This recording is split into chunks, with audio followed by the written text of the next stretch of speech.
at 5, Frederick Remington Museum. Located in Ogdensburg, New York, this museum was built in 1810 by David Parrish, before eventually being occupied by American painter Frederick Remington, who would later die in 1909, in the house. His home would later go on to house his most notable artworks, opening its doors in 1923, remaining open to this day. Now, with a house that has seen a lot of death, it's not crazy to believe that it is housing many a spirit that is yet to pass on. Now, according to museum director Laura Foster, the most prominent entity residing in the museum is that of Madame Emeriga Vespucci, a woman from the 19th century who was reputed to, I quote, to be won in a game of cards, aka killed. Now, in March of 2015, a psychic medium Frida Gladel conducted a walkthrough of the museum. She noted that although there was no full-time spirits lingering within the bricks, she did in fact encounter a lot of residual energy within its walls, including that of a woman believed to be Vespucci, who informed the investigators that it was not cards that killed her, but instead a nasty owner of the neighbouring museum, according to the transcriptions of the walkthrough. Now, Laura Foster has been quoted in saying that a lot of these reports have been embellished and perhaps the ghostly talks of the museum are getting the better of it, but still, supernatural reports keep coming in. In at 4, Merchant's House Museum. Now a museum, the Merchant's House was originally populated by the Treadwell family from 1835 to 1933, and who are rumoured to be haunting the old museum. Many visitors have reported seeing ghostly figures that match up the images of the Treadwell family. Gertrude, the youngest daughter, is most prominently seen roaming the halls. She passed away in 1933. Every year, paranormal investigators flock to the museum, including Dan Sturges, who documents the ghostly activity through recordings and pictures. Though no firm evidence has come out of the investigations, that does not stop the reports from rolling in. Communications manager at the museum, Emily Wright, has stated, "The museum would never come out and definitively say, yes, we're haunted. Yet visitors have matched reported sightings with images of the family." Very creepy. In at 3, Torquay Museum. Now, I just had to include this one on our list, not only because it's creepy as but also because it's in my neck of the woods, Devon, England. Torquay Museum was founded in 1844 and holds a dense collection of artifacts from across the globe. Now, there is no firm evidence or folktales reported on the museum, but there have been 2 unexplainable occurrences over the last 10 years that even paranormal investigators can't seem to wrap their heads around. To begin, on the 19th of July 2015, an article was published on the Daily Mail website seemingly showing a woman in old-fashioned clothing emerging from the floors of the museum. Take a look. Now, looking at it, you may just think it's a hazy picture of a girl in front of a fire. However, this picture was taken during one of the ghost hunting evenings at the museum, and according to multiple sources, nobody was in the room. Manager of the museum, Carl Smith, said, "We saw something in the middle of the photo, and when we adjusted the contrast, we clearly saw the woman. It was a bit of a surprise and pretty creepy. From the angle of the photograph, it looks like she is submerged into the floor, almost like she is below floor level." Creepy stuff. However, this isn't the only unexplainable evidence to emerge out of the museum. A year later, CCTV footage captured this moment from the museum gift shop. Take a look. Now, papers flying off shelves isn't abnormal, but the rate and speed in which it happens certainly is. I'm calling ghostly farm girl spirit for sure. What do you guys think though? In at 2, Smithsonian Institution Building. Opening its doors 10 years after our previous number is the Smithsonian Institution Building, and it is rumored to host many spirits within its museum, including founding donor James Smithson, whose remains have resided in the museum since 1904. Now, in 1973, Smithson was briefly disinterred after claims of his spirit wandering the halls of the museum at night began to surface. The coffin was opened and his skeleton was still in its rightful place, thank God. The reports still come in of his unsettled entity roaming the building. Smithson isn't the only spirit to supposedly be haunting the building either. Spencer Fullerton Baird is another sighting written about by the Washington Post. Baird was the museum's first ever curator, and he is also rumoured to be walking around the halls with Mr. Smithson. Other sightings include explorer Emil Bessels, Secretary Joseph Henry, and paleontologist Fielding B. Meek, who died in one of the castle's towers with his cat. Have you been to the Smithsonian? If so, have you seen anything otherworldly roaming the halls?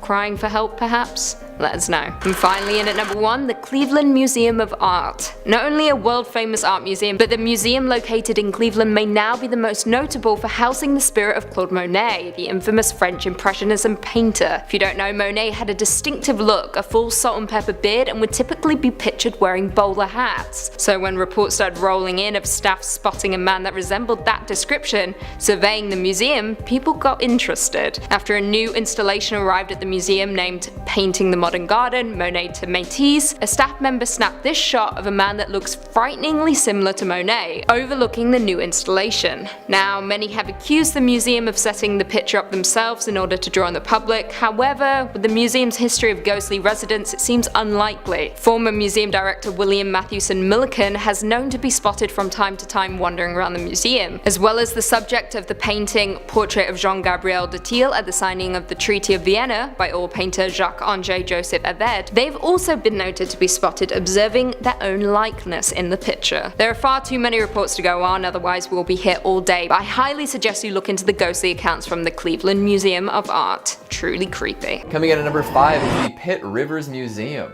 This archaeological and anthropological collection is an offshoot of Oxford University in England. It's known for storing and displaying all sorts of items from the collection of General Pitt Rivers, including an extensive amount of historically significant photographs and sound recordings. That's not what we're discussing here though, no. If we're discussing things that are creepy and potentially haunted, look no further than the Sansas display. There's a room at Pitt Rivers dedicated to the shrunken heads recovered from the upper Amazon region between Peru and Ecuador. Lots of folks think that shrunken heads are just pulpy tropes used to mysticize people from the Amazon for use in movies and adventure novels, but they were indeed a real practice made by the Shuar and Achuar people. In order to capture the power of a person's soul, they would peel the skin and hair off a skull, soak it in hot water, and then have hot sand poured inside. As the demand for shrunken heads increased in Europe, more sloth and monkey heads were used. I guess there weren't enough human heads to keep up with colonial demand. The museum displays contain one human head from General Pitt Rivers, and nobody knows how he came into possession of it. Probably some sketchy business. Since then, a few more shrunken heads have been donated to the museum, and they're kept in the treatment of dead enemies case along with other human heads. So if you've ever wanted to encounter a human soul stored in a shrunken head, or maybe just some skulls separate from the rest of their body, head on down to Pitt Rivers. But maybe don't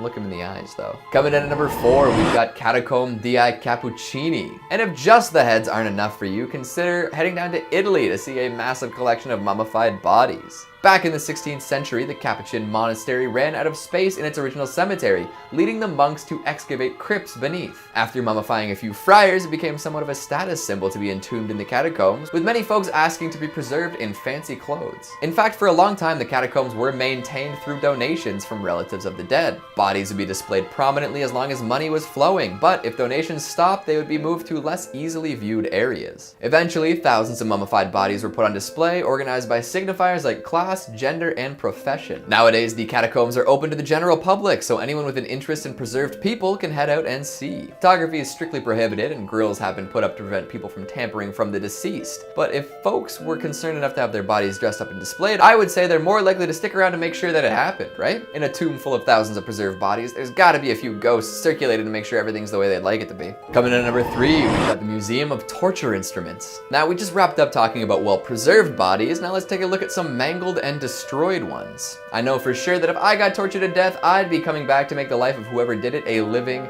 hell. Put me in an Iron Maiden, guess what's playing at 4 a.m. full blast every night. Throw me in a rack, you'll be hearing my screams until you go deaf. Burn me alive, good luck ever escaping the smell of incinerated flesh. I've got to imagine it'd be the same for all sorts of folks. Dying in a terrible fashion does not make for a peaceful passing. So of course a museum full of the most malicious objects to ever grace the planet would be home to a few specters. Finding a home in Prague, the Museum of Torture Instruments has over 60 torture devices on display for the whole family to enjoy. From the flesh-singeing gridiron to some stranger options like the Spanish tickle torture, you can treat your eyes to humanity's darkest hits. And it's not just the magnificent machines themselves, there are also wax figures of poor saps about to lose their lives to make it all the more real. Is that crying, I hear? Coming in at number 2, we've got the Museum of Death. Back in 1995, J.D. Healy and Catherine Schultz would write letters to serial killers. Often they would even get a note or two in response, maybe even some artwork. Then they would put all these deadly dastards' work on display.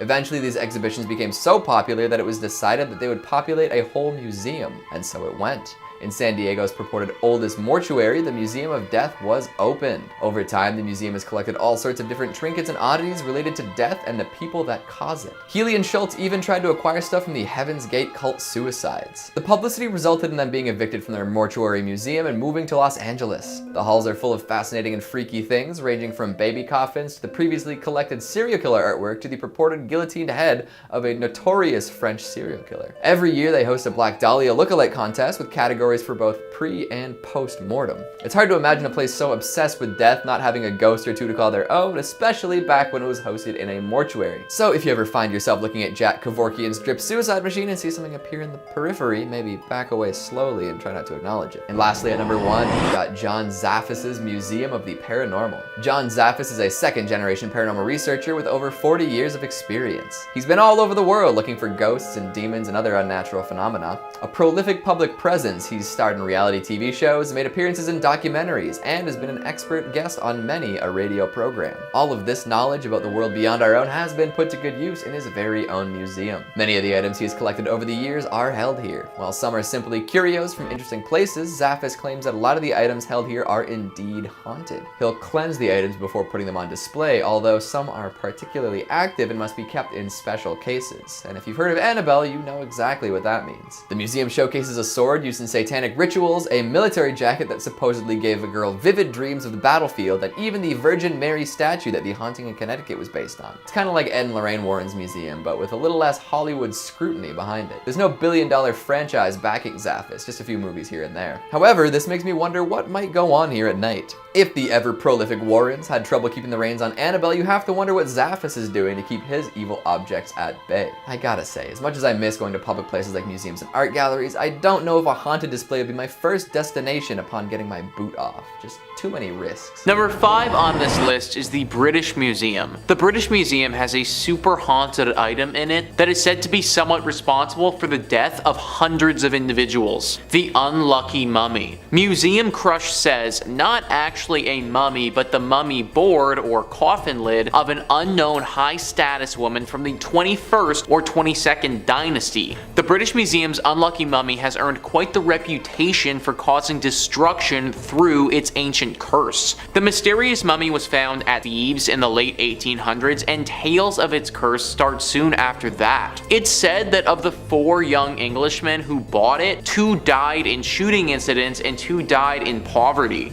A string of illnesses, accidents, and deaths following this are said to be attributed to the mummy. One of the most astonishing rumors surrounding the mummy's curse is that it caused the sinking of the Titanic with the loss of more than 1,500 lives. One of the victims on the Titanic was journalist William Thomas Stead, who was one of the first to pen articles about the mummy's curse. Survivors from the disaster recall Stead telling stories of the ominous artifact over dinner, and as the mummy's sinister reputation grew, people even began to believe that its presence on board caused the disaster. Now I will say this, there was no actual record of the mummy being on the Titanic. I mean, think about it. If it was, then how could it be in the museum right now? It would be at the bottom of the ocean. So we know that it was never actually there, but that didn't stop it from cursing the boat all the same. It's believed that Stead carried this curse onto the ship, and that the telling of these stories are what ultimately cursed the ship to begin with. Almost as if bringing up the mummy multiple times in a row unleashed its power. For my sake, I really hope that this isn't the case though. Pretty sure I've talked about this mummy a few times before on this channel, and if this is like a Beetlejuice thing, like say it so many times and then it happens, then I could be in for some trouble. Number 4 on this list is the Royal Museum's Green Witch. So apparently the Queen's house in the museum actually has a cursed piece of architecture built into it. Museum Crush says, rather a large object, the Tulip staircase of the Queen's House of Royal Museum's Green Witch lays claim to being the first geometric self-supporting spiral stair in Britain, and is rightly regarded as one of the great features of the former royal residence. But it is also the location of the Rev. R.W. Hardy's famous ghost photograph. The retired Canadian vicar and his wife visited the house in 1966, and like many people before and since happily snapped away at the elegant spiral of stairs. But it wasn't until they returned to British Columbia and developed their films that they noticed a scarily cloaked spectral figure climbing the stairs. Subsequent investigations into both stairs and photograph have thrown no further light on the unearthly mystery, although as recently as 2002 a member of staff reported seeing a ghostly figure cross a balcony of the stairway before disappearing in time-honored ghostly fashion through a wall. I guess you could argue the staircase isn't necessarily an item, but who cares? The museum is still as haunted as ever, and maybe even more so. At least with other museums that have haunted or cursed items, the curse just pertains to that object, and usually if you don't touch the object or interact with it, you should be fine. Just walking around this place, and especially going up or down the stairs, carries a pretty heavy risk to it. Be very careful around the stairs at the Queen's house if you ever end up going. Number 3 on this list is the Thirsk Museum. Located in Yorkshire Museum, this tiny little quaint museum is the last place you would expect to see something haunted. Enter in the Busby Stoop chair. Museum Crush says, Yorkshire drunk, criminal, and coin counterfeiter Thomas Busby murdered his father-in-law and fellow counterfeiter Daniel Aughty in 1702. Busby was arrested at the local inn and sentenced to death by hanging. According to legend, he laid a curse on his favorite chair at the inn, saying death would come soon to anyone who dared sit in his seat. After his execution, his remains were hung in a gibbet from a stoop at Sand Hutton Crossroads, now the location of the Busby Stoop Inn. The inn and surrounding area were said to be haunted by Busby's ghost, but one chair there in particular had developed a rather sinister reputation following a string of tragic accidents. Second World War airmen who sat in the chair were said to never return from their missions, and the chair also linked to several road accidents and fatal illnesses. In 1978, the inn's landlord removed the chair to Thirsk Museum just a few miles down the road. The chair is now suspended high above the ground at the museum to ensure that no unassuming soul can ever fall foul of its curse again. It's been hung there, unmoved, for 40 years. I've looked into this chair further, and for a while there, it really was that if you sat in this thing, you were going to die. It wasn't going to happen in a year from now or something like that either. Like,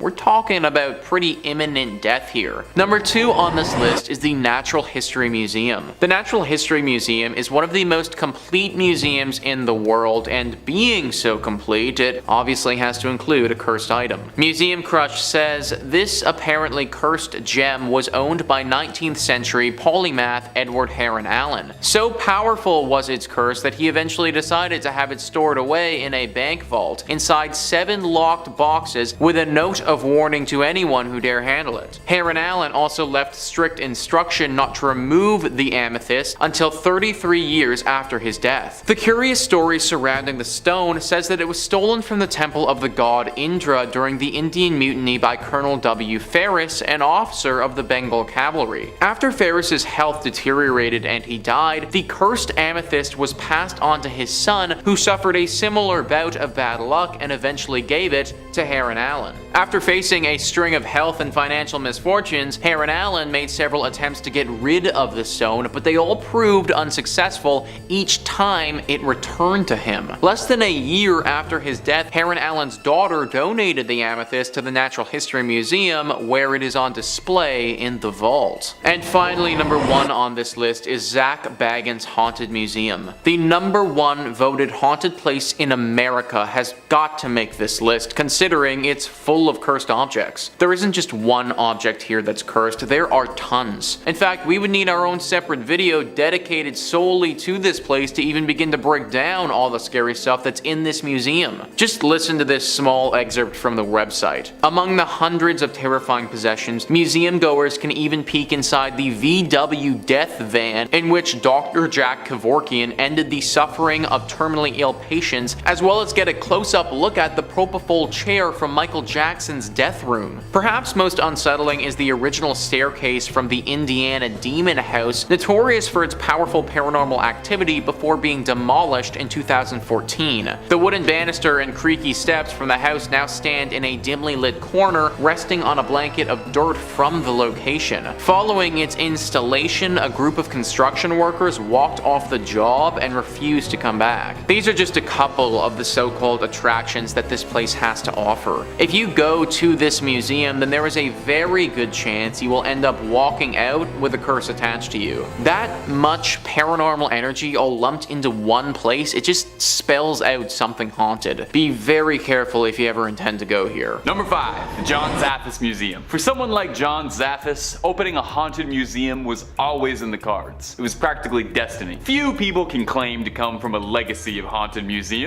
but Zafis can, since he's the nephew of Ed and Lorraine Warren, America's most famous and oftentimes controversial demonologists. Growing up with a large fondness for his aunt and uncle's work, Zafis developed a love of the paranormal from an early age and saw fit to try and carry on his relatives' work after their passing, opening his own collection of haunted relics the same way that the Warrens did. And what a collection of weird relics Zafis has picked up. I'll shout out a couple of the cooler ones. The highlight for me has got to be this sword that was used to conjure black magic, and the sword is in like all of the promotional imagery, so it's gotta be pretty good. Check out this photo of Zafis where he looks like a dark wizard who's also a fantasy author. Among the blade are things like a cast iron skull that was used in occult rituals, plenty of haunted dolls and idols, an ornate elk skull thought to be used in something evil, and loads more. Zafis does point out on the website, in the frequently asked questions section, not to worry too much about being exposed to this stuff, as everything that's brought into the collection is blessed before taking residence. Although they do make a small warning on the website that there is a teeny tiny small chance that any residual evil might attach to you in the museum. So, I don't know, make sure to wash your hands with hand sanitizer or holy water on the way out. I can't not include this, by the way,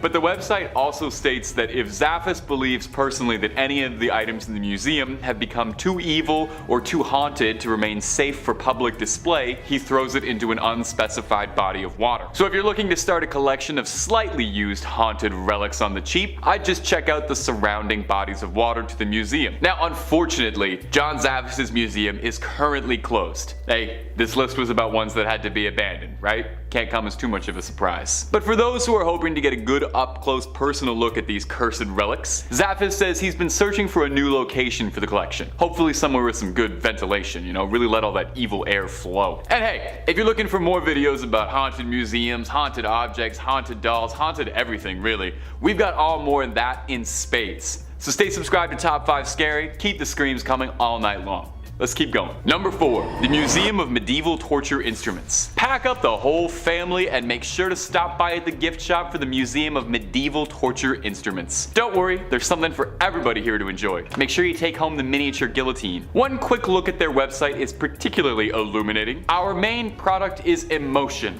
boldly proclaimed as their slogan. Yeah, well, agonizing pain is definitely an emotion, so I can't disagree there. The Museum of Medieval Torture Instruments really is exactly what it says on the tin. It's a massive collection of real historical relics and replicas serving to highlight some of the most disgustingly creative works of engineering ever invented. The kind of stuff that would make Jigsaw and his funny little puppet blush with anticipation. The museum's goal is to remind us just how truly unimaginably cruel human beings are capable of being to each other, and the lengths to which we will go to attain such horrid ambitions. The phrase, "those who don't learn from history are doomed to repeat it," comes up a whole lot on the museum's frequently asked questions page on the website, which is good. So come, learn a bit from such classics like the Rack or the Brazen Bull, so you don't accidentally end up repeating those. I don't think I can even possibly describe what either of those horrifying things do without getting this channel permanently flagged. So if you're curious, maybe take the worst Google trip of your life, or go up and visit the Museum of Medieval Torture Instruments. They've got locations all over the states for your pleasure, and there's even one in Europe, but I'm pretty sure that's a different one. The one I'm talking about right now is the American one. The one in Chicago even offers a ghost hunting tour, as some guests believe there are residual spirits tied to some of the more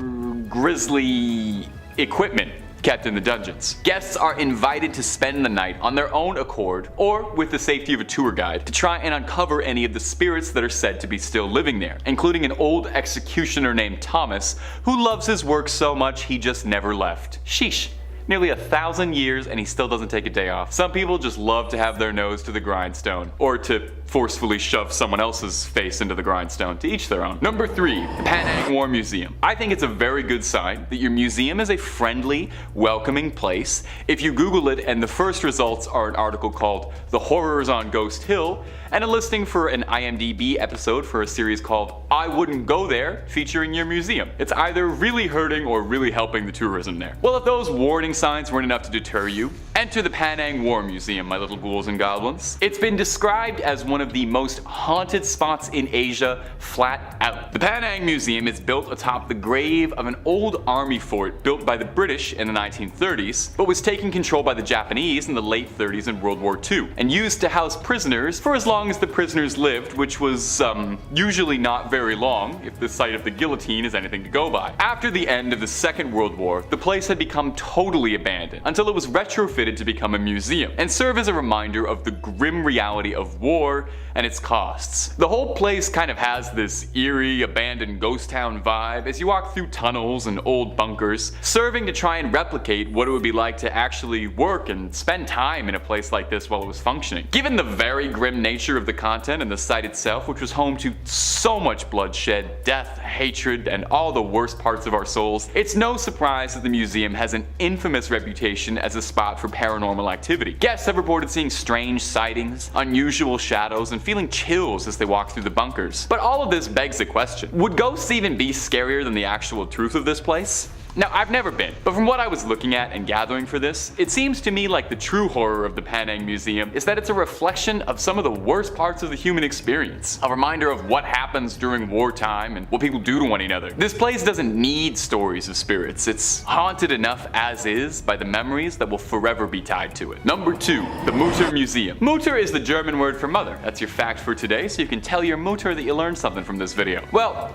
this isn't a museum for moms or about moms, although they're more than welcome to come. The Mutter Museum in Philadelphia isn't quite like the other museums on this list. It's not particularly known for being paranormal or haunted, but rather it's a collection of medical oddities and curios all arranged behind cabinets in a very clean, professional manner. It's not known for vengeful spirits or anything walking the halls, but rather just home to an incredible amount of very creepy things in jars. Every picture of the place looks like something out of a mad scientist's lab, a background of a B horror movie set, that one weird place from that one Harry Potter movie, maybe I'm remembering that wrong. Amputated limbs float in jars next to organs, fetuses from all sorts of animals you can imagine, and more bones than you could possibly shake a femur at. They got skulls of all kinds. They got skulls for days. They got an entire wall dedicated solely to the skulls of criminals, and all sorts of broken skulls in disarray, eaten by tumors or other lovely diseases. If you're looking for skulls, they have got skulls. They've got a collection of famous remnants, Albert Einstein's brain, if you want to see if some of that rubs off on you, Grover Cleveland's famous tumor. Well, we all love Grover Cleveland's tumor. Pack the whole car up. Let's go see that. You know,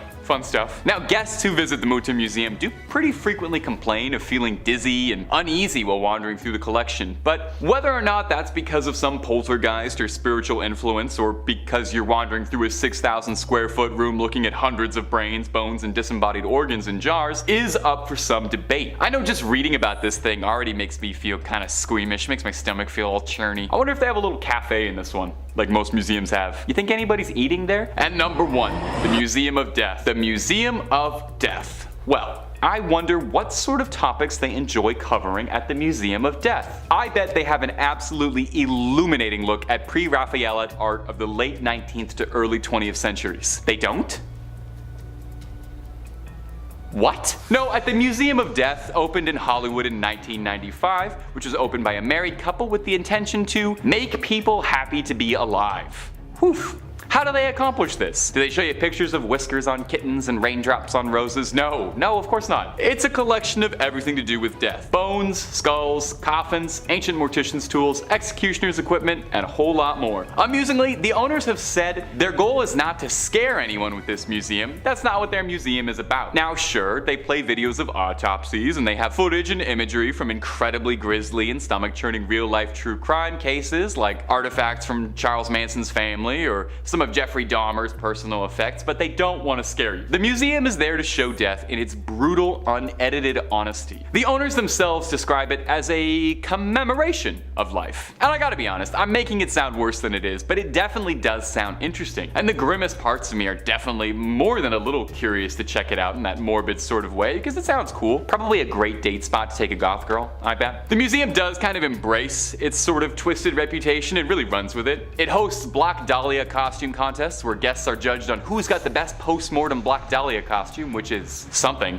It's not thought to be as haunted as some of the other places on this list, but it does really bring out some visceral reactions in people. Apparently, it's not too uncommon for guests to demand to leave early or to outright faint while walking through the museum. The owners refer to these cases as falling down ovations, which is a very funny turn of a phrase. Now, sadly, if you're listening to all of this and you're already pre-buying tickets for your next trip to LA, sadly, the museum is currently closed down. They are reopening though. They've also got a museum in New Orleans, since their collection of macabre knickknacks is so large it couldn't be contained to just one spot. When it reopens, I recommend you get out as soon as you can. It's a once-in-a-lifetime experience. Number 5. The Traveling Museum of the Paranormal and the Occult. Owned by a couple, Dana and Greg Newkirk, who realized one day that they had a passion for the paranormal and a collection worth boasting about, they opened a museum with the intention of getting people to experience the paranormal as close as they could. The thinking being that we don't usually get to experience it up close, this museum provides a one-of-a-kind horror experience. Some of the gems of the collection include a piece of the real-life Amityville horror house, the infamous haunting, or how about the Catskills crone, a terrifying hand-carved idol of a human with nails jammed into the eyes, allegedly tied to a supernatural entity called the crone. The Restless painting, a cursed painting notorious for flinging itself across rooms, or if that's all not enough for you, perhaps the terrifying begging bowl, an ancient Tibetan offering made out of a human skull, designed for rituals where the offerer would feed the skull wine, bread, and blood in exchange to temper the raging spirits of demons for good fortune. Now,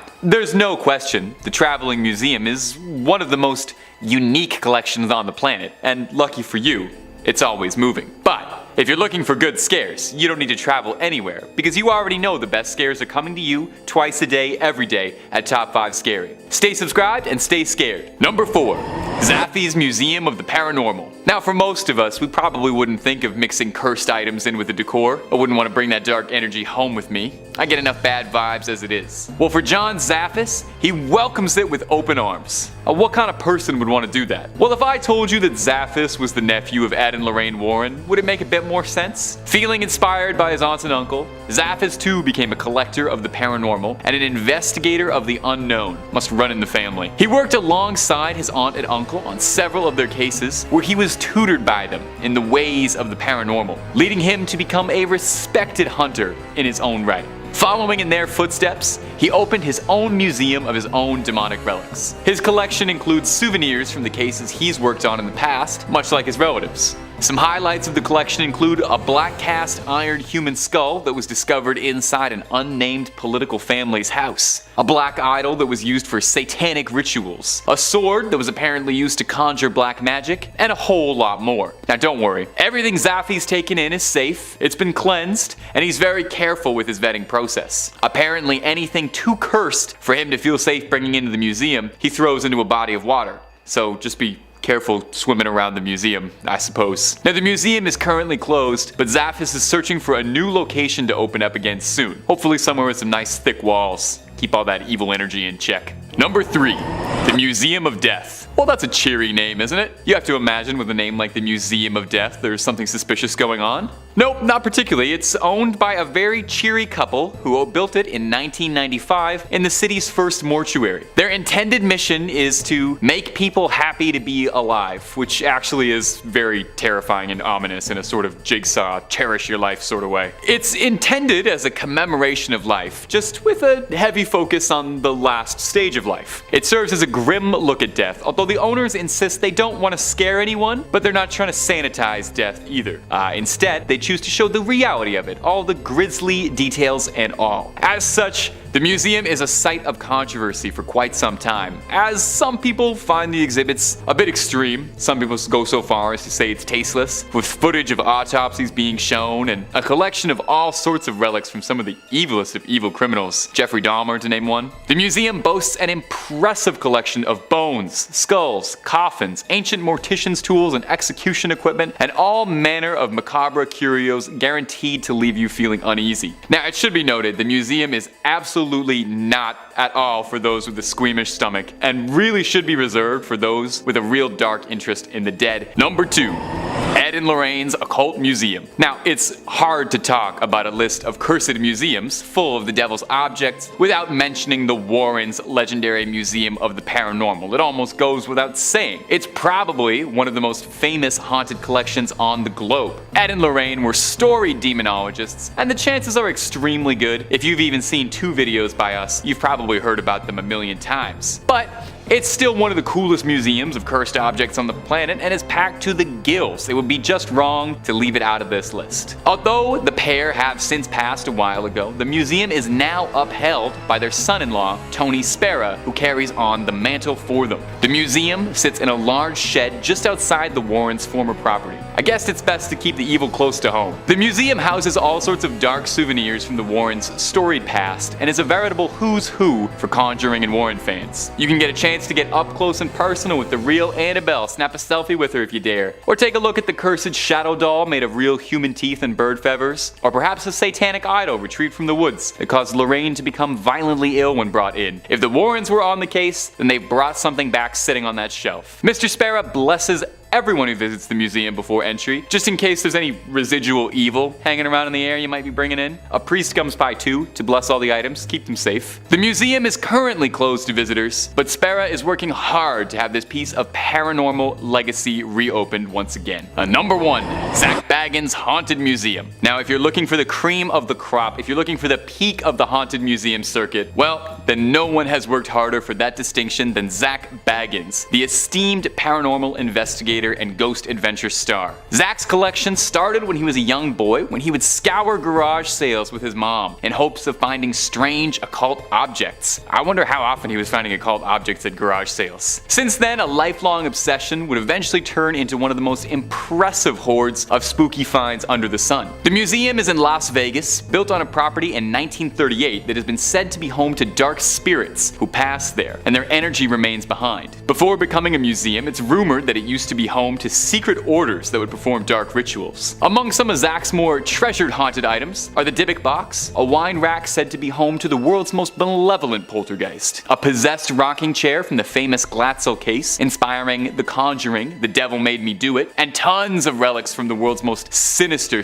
criminals like Ed Gein or Ted Bundy. Now, it goes without saying that a building replete with haunted items is a melting pot for spirits and haunting sightings. The tour warns you and asks you to sign a waiver before entering that you're knowingly putting yourself at risk of endangerment from unknown forces. Now, staff at the museum have reported everything from seeing strange lights, shadows, hearing peculiar noises, feeling unwell around certain objects, all the way to real extremes like seeing mysterious figures and cloaked, robed people at night. If you're feeling up for it and you want to feel like a paranormal investigator yourself, the museum also offers solo tours at night with nothing but a flashlight to guide you. Just be aware of what you're going up against. At number 5, we've got the Satanic idol. Now, Satan is usually quite a controversial figure. In the past, any mention of the name would have been associated with something terrible, especially as satanic panic swept the nation. Why won't anyone think of the children, right?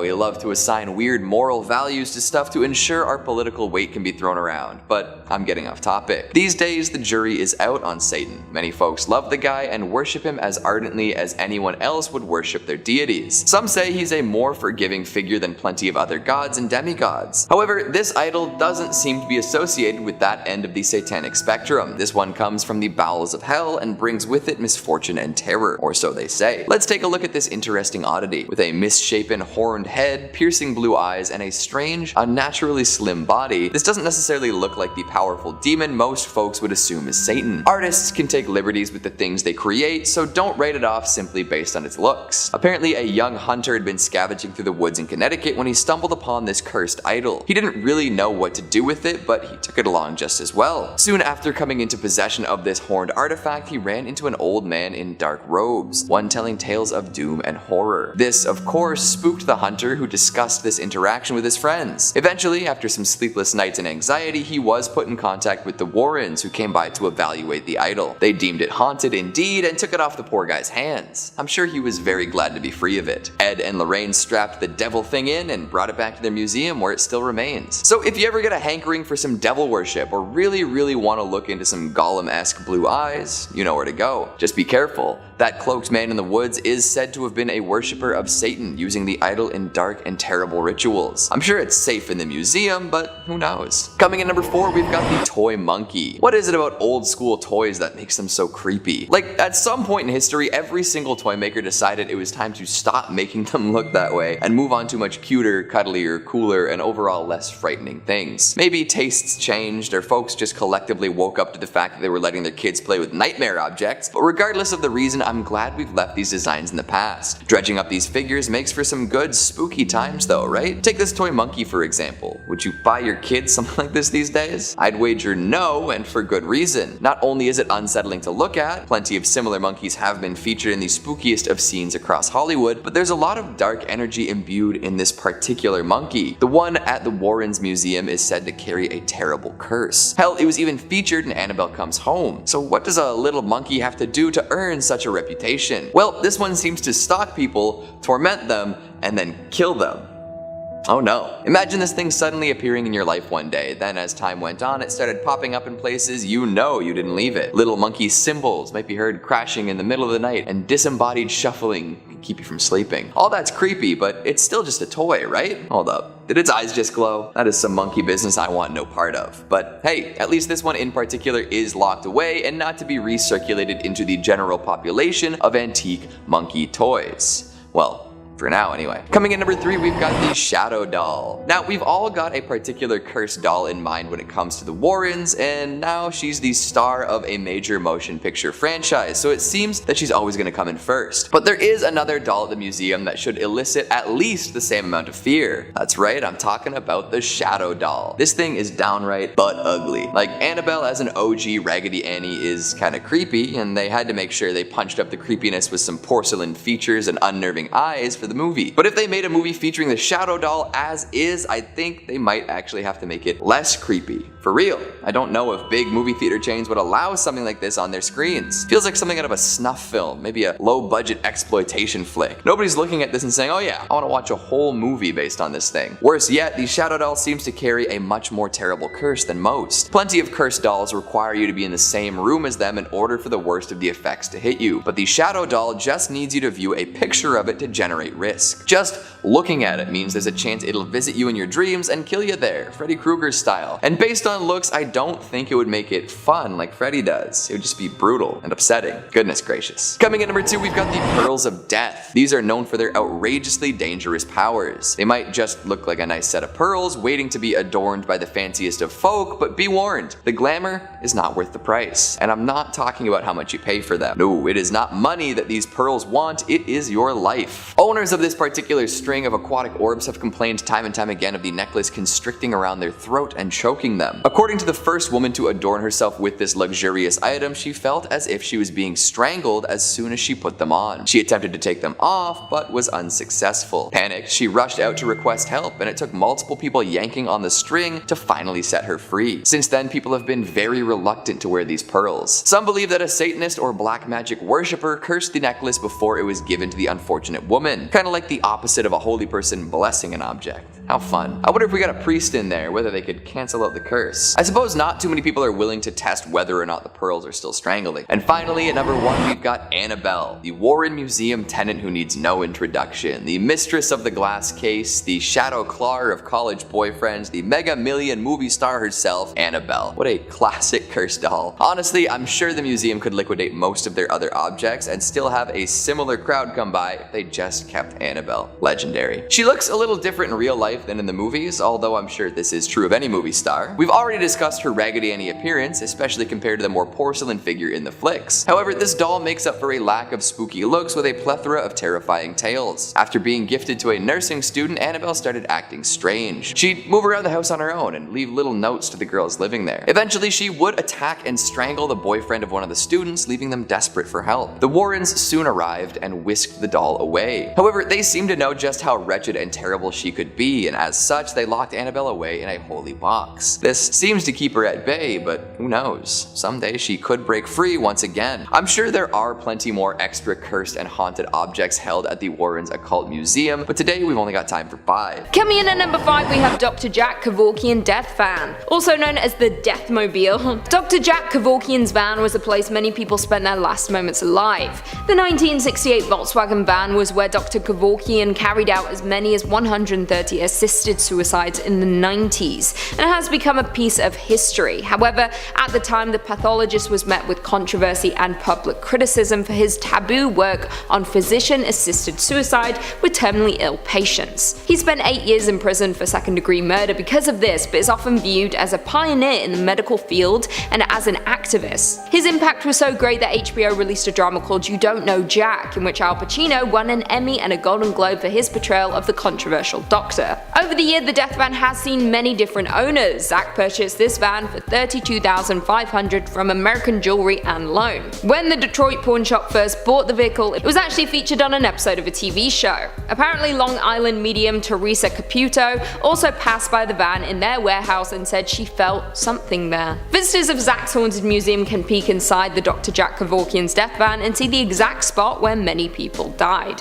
Coming in at number 4, we have Ed Gein's cauldron. This is certainly one of the more gruesome relics on display at Zach Baggins' Haunted Museum, and it's believed to have belonged to the butcher of Plainfield, Ed Gein. He's known for not only committing 2 murders, but mutilating corpses and fashioning items from human skin. Some of this morbid creation include masks made from real human faces, a human skin lampshade, and a female skin suit. Although his kill count doesn't technically classify him as a serial killer, he still served as inspiration for several fictional serial killers, like Leatherface from Texas Chainsaw Massacre and Buffalo Bill from The Silence of the Lambs. This cauldron is said to have been a place for Ed Gein to boil body parts in, but its authenticity is largely unknown. It was auctioned off in 2015 by a man named Dan McIntyre. He claimed to have inherited it from his grandmother, who bought it in 1958 at Gein's estate sale following his arrest. That's bleak as The highest bidder was Zach, purchasing the little pot for $2,800. At the time, Dan said he was happy to be rid of it, as it was the source of strange phenomena.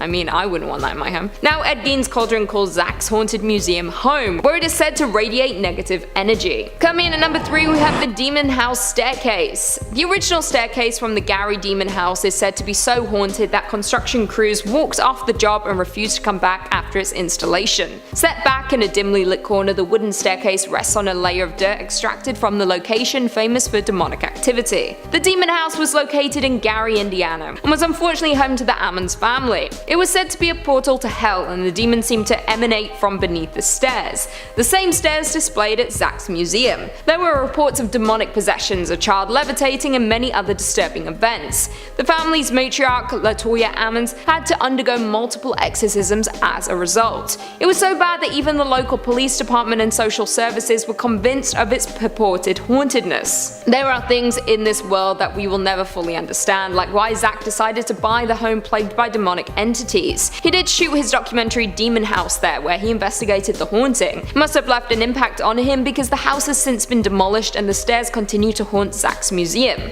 Coming in at number 2, we have the Devil's Rocking Chair. This sinister chair is linked to a very famous investigation done by Ed and Lorraine Warren, and its story serves as the plot for The Conjuring: The Devil Made Me Do It. Zach actually purchased this chair for $67,000 just hours before the death of Lorraine Warren. Ooh, creepy. The Devil's Rocking Chair was the site of the infamous exorcism of David Glatzel, who was allegedly possessed by a demon. The 11-year-old at the time was being tormented by a man-like demon who resembled a beast with sharp, jagged teeth, horns, and hoofs. As the haunting progressed, the chair was said to be under the demon's power, and David would often see the beast sitting in it. Ed and Lorraine performed numerous exorcisms on David in that very chair. The final exorcism was a success, and the demon was expelled from David right into his sister's boyfriend, who killed his landlord shortly after. after. He pled not guilty due to demonic possession, a first in American history, citing that the devil made me do it. It didn't work, by the way. In 2019, the Devil's Rocking Chairs exhibit actually had to be shut down because it was doing its job a little too well.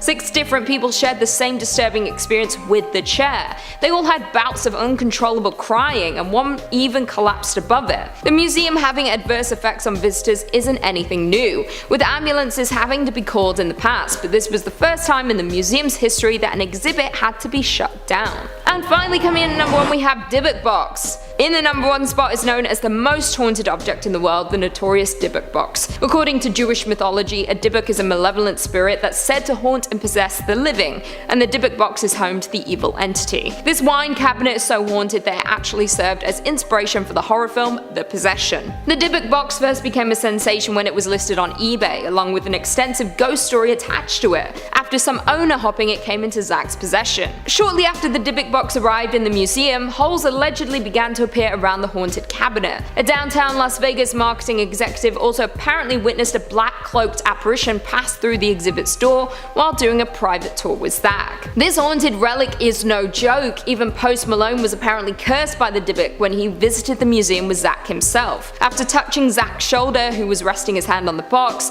Post Malone had a streak of terrible luck. In less than a month, his private jet was forced to make an emergency landing when 2 tires blew out. His house was broken into by armed robbers, and then he got into a car crash.